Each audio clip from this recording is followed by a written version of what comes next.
श्री शिवाय नमस्तुभ्यम, हर हर महादेव, जय महाकाल। कैसे हैं आप सभी लोग? इस सावन के महीने की आप सभी लोगों को बहुत बहुत शुभकामनाएं। इस सावन के महीने में महादेव आपकी समस्त मनोकामनाएं पूरी करे, यही मैं महादेव जी से प्रार्थना करता हूं। और इस बार का जो सावन है ना, वो कई वर्षों के बाद में आया है और इस सावन के महीने का सबसे अचूक उपाय आज के दिन आपको करना ही करना है।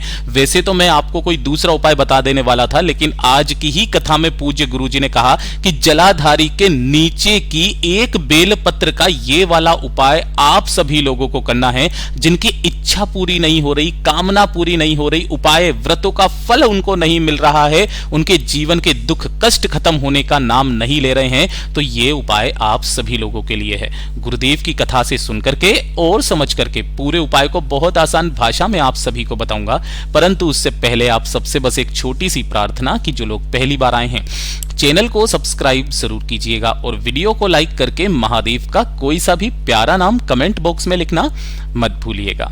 इस पूरे वीडियो में 3 महा उपायों के बारे में बात करेंगे जो हाल ही की कथा में पूज्य गुरुजी ने सावन के महीने में करने के लिए कहा था, तो ध्यान से सुनना है और समझना है। सबसे पहले बात करते हैं पहले वाले उपाय की। देखिए, पूज्य गुरुजी ने कहा कि जब आपकी कोई इच्छा, कोई कामना आपकी पूरी नहीं हो रही होती है, आपके द्वारा किए गए उपायों का, व्रत का फल आपको नहीं मिल रहा है, आपने काफी सारे दान पुण्य किए लेकिन आपके जीवन में शांति नहीं मिल रही है ना, तो ये वाला उपाय आप सभी लोगों को इस श्रावण मास के महीने में किसी भी दिन, जो विशेष तिथि पड़ जाए, अष्टमी, नवमी, एकादशी, प्रदोष, शिवरात्रि, पूर्णिमा, किसी भी दिन या सावन के सोमवार के दिन इस उपाय को करना बिल्कुल भी नहीं भूलना है।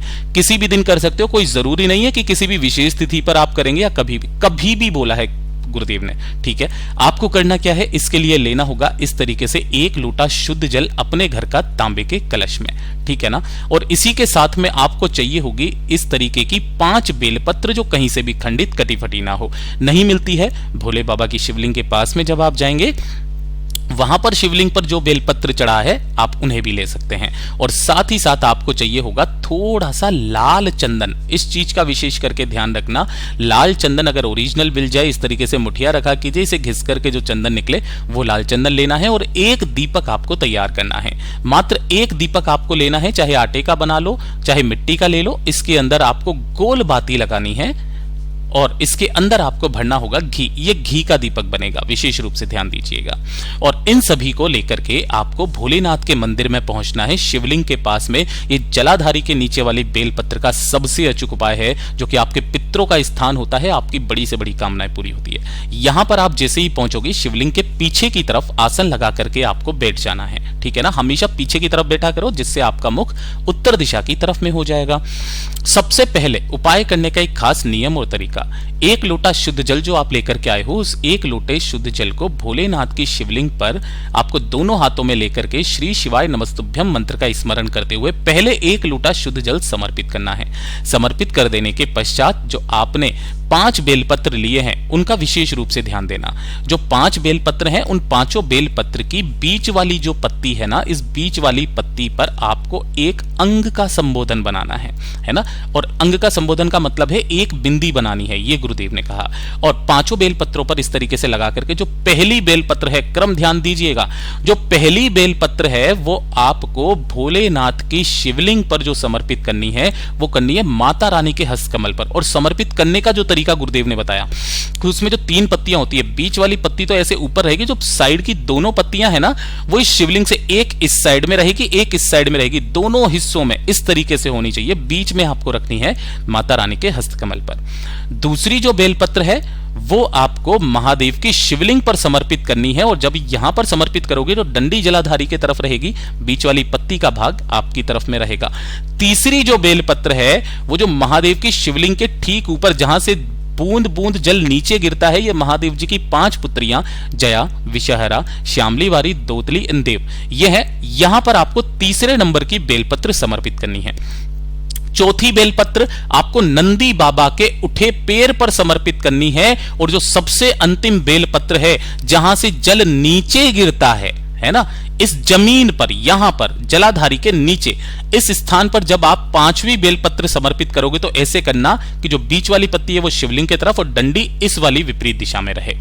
इस तरीके से समर्पित करके अपना दाहिना हाथ इस वाली बेल पत्र के ऊपर रखना, अपना नाम बोलना, अपना गोत्र बोलना और बाबा से अपनी कामना कहकर विनती करते हुए वापस घर के तरफ जब आप जाओगे तो शिवालय की चौखट पर खड़े होकर के जो एक दीपक आप लेकर के आए हो, उस एक दीपक को दाहिनी तरफ में अपनी कामना कहकर जो व्यक्ति सावन के किसी भी एक दिन इस उपाय को कर लेता है, उसकी चाहे कितनी भी बड़ी कामना क्यों ना हो, पूरी जरूर होती है। पूज्य गुरु जी का बहुत अद्भुत और अचूक उपाय है, जरूर कीजिएगा। और ये दूसरे नंबर का उपाय जो पूज्य गुरु जी ने बताया है कि इस पूरे सावन के महीने में, भूल मत जाना, इस पूरे सावन के महीने में जितनी बार इस उपाय को कर सको उतनी बार करना। अगर आपके घर के संकट खत्म होने का नाम नहीं ले रहे हैं, घर में कुछ भी अच्छा नहीं चल रहा है, हमेशा कोई ना कोई गड़बड़ आपके घर में होती रहती है, कोई मंगल कार्य नहीं हो रहे हैं, मंगल कार्य होने से पहले घर में क्लेश हो जा रहा है ना, धन की आवक सी आपके घर में रुक गई है, या फिर परिवार की सत्ता में कमी आ रखी है, तो 5 दीपक, और इसके लिए भी पूज्य गुरुजी ने 7 तिथियां बताई है। 5 दीपक आपको तैयार करने हैं, सभी के सभी, चाहे आटे के कर लो चाहे मिट्टी के, सभी के अंदर आपको लगानी है गोल बाती और इनके अंदर आपको भरना होगा घी। अभी से लिख करके रख लेना, नोट करके रख लेना, ठीक है ना। इस तरीके से 5 दीपक आपको तैयार करने हैं, गोल बाती के घी भरना है, और ये 5 दीपक आपको 5 स्थानों पर लगाने हैं। और किस समय पर लगाना है, ध्यान रखना, सूर्य ढलने के बाद प्रदोष काल के समय। अब प्रदोष काल का समय क्या होता है, आप सभी लोगों को मैं आपको बता दूं, जब सूरज ढलता है ना शाम को, उससे 45 मिनट पहले और 45 मिनट बाद का जो समय होता है, ये 1.5 घंटा प्रदोष काल का समय होता है। इनमें जो पहला दीपक होगा वो आपको अपने घर के मंदिर में, जहां पर शिव विराजित हैं, उनके सम्मुख में आपको पहला दीपक यहां पर जलाना है। दूसरा जो दीपक है, आपके घर की किचन में जहां पर भी पानी पीने का स्थान होता है, परिंदा होता है, ये ना हो तो आरओ सिस्टम लगा होगा, उस आरओ सिस्टम के पास में दूसरा दीपक यहां पर आपको लगा देना है। तीसरे नंबर का जो दीपक होगा वो आपके घर का जो मुख्य दरवाजा है, जहां से आप रोड पर आ जाते हो, यहां पर दाहिने हाथ की तरफ में, इस तरफ में आपको तीसरे नंबर का दीपक लगाना है।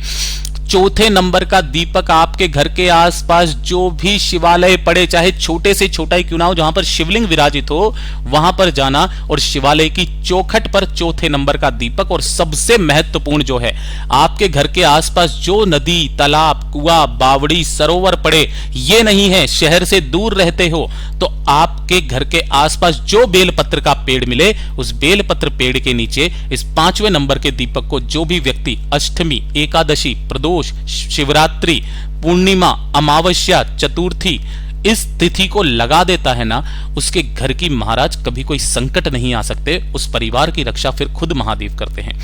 पूज्य गुरु जी का बहुत अद्भुत और अचूक उपाय है, जरूर कीजिएगा। और ये तीसरे नंबर का तो उपाय आप सभी लोगों को करना है, श्रावण शनिवार के दिन का ये सबसे अचूक उपाय है। गुरुदेव ने कहा, अगर आपकी कुंडली में किसी तरीके का कोई दोष है ना, अब जब भी कुंडली में कोई दोष होता है ना, उसकी वजह से क्या होता है कि आपकी उन्नति रुक जाती है, आपकी तरक्की रुक जाती है, आप जो मेहनत करते हो उस मेहनत का फल नहीं मिल पाता है ना, नौकरी नहीं लग रही है, व्यापार चला रहे हो, व्यापार नहीं चल रहा, किसी भी तरीके का कोई दोष, शनि महाराज जी के कारण कोई रोग हो गया है, कोई दोष हो गया है, नहीं पूरा हो रहा है ना, एक बार इस उपाय को कर लीजिएगा। आपको क्या करना है, मात्र 2 बूंद आपको चाहिए होगा सरसों का तेल, है ना, यहां लिख देता हूं मैं ताकि आप समझ पाओ। सरसों का तेल मात्र 2 बूंद आपको लेना है। साथ ही साथ आपको लेनी होगी इस तरीके से 11 काली मिर्च, ठीक है, इस तरीके से 11 काली मिर्च और 7 लौंग, है ना, जो भी आप लौंग लोगे ना उसके ऊपर का फूल भी होना चाहिए, ये वाला, और 1 लोटा शुद्ध जल अपने घर का तांबे के कलश में। इन सभी को लेकर के भोलेनाथ के मंदिर में पहुंच जाना, जो भी श्रावण मास का शनिवार पड़े उस दिन। यहां पर आपको शिवलिंग के पीछे की तरफ में खड़े हो जाना है, जिससे आपका मुख उत्तर दिशा की तरफ में हो जाएगा। सबसे पहले 1 लोटा शुद्ध जल जो लेकर के आए हो, श्री शिवाय नमस्तुभ्यम मंत्र का स्मरण करते हुए भोलेनाथ की शिवलिंग पर समर्पित करना। जब ये जल आप समर्पित कर दोगे, उसके पश्चात जो आपने 11 काली मिर्च लिए हैं, अपने दाहिने हाथ में लेकर के अपना नाम और गोत्र बोल करके इन 11 काली मिर्च के दानों को महादेव की शिवलिंग के ठीक ऊपर आपको समर्पित कर देना है। और जो 7 लौंग ली है, उन्हें भी अपने दाहिने हाथ की मुट्ठी में रखकर, ध्यान रखना अब इसका क्रम क्या रहेगा, जो 7 लौंग आपने ली है, उन 7 लौंगों को अपने दाहिने हाथ की मुट्ठी में रख करके अपने ऊपर से 21 बार घुमाकर, कितनी बार, 21 बार अपने ऊपर से उतार करके महादेव की शिवलिंग के ठीक ऊपर आपको समर्पित कर देना है, इन्हीं काली मिर्च के दानों के ऊपर में। करने के पश्चात थोड़ा सा जो आपने सरसों का तेल लिया है, उस सरसों के तेल का लेपन, जहां से जल नीचे गिरता है, ये जलाधारी वाला स्थान, इस स्थान पर आपको सरसों के तेल का थोड़ा सा लेपन करना है। पूज्य गुरुजी से ने कहा कि जब आप यहां पर लेपन करें तब आपको महादेव से विनती करनी है, कामना करनी है कि बाबा मेरी कुंडली में काफी सारे दोष हैं, उन दोषों की वजह से मैं उन्नति नहीं कर पा रहा, तरक्की नहीं कर पा रहा। आपका ये भक्त बहुत ज्यादा परेशान है अपने जीवन में, आपके इस भक्त की सुनिए और हमारी कष्टों को दूर कीजिए। इतनी कामना करके जो व्यक्ति अपने घर पर चला आ जाता है, केवल यहां से एक थोड़ा सा, यहां से आपको सरसों के तेल की बिंदी अपने मस्तक पर लगा लेनी है और फिर घर के तरफ चले आ जाना है। पूज्य गुरुजी ने कहा आपके कुंडली में कभी कोई दोष आड़े नहीं आएगा, अगर वो दोष होगा भी सही तो आड़े कभी नहीं आएगा। पूज्य गुरुजी के सभी उपाय बहुत ही ज्यादा खास और अद्भुत है, जरूर कीजिएगा। वीडियो पसंद आए तो लाइक करना, चैनल को सब्सक्राइब जरूर कीजिएगा।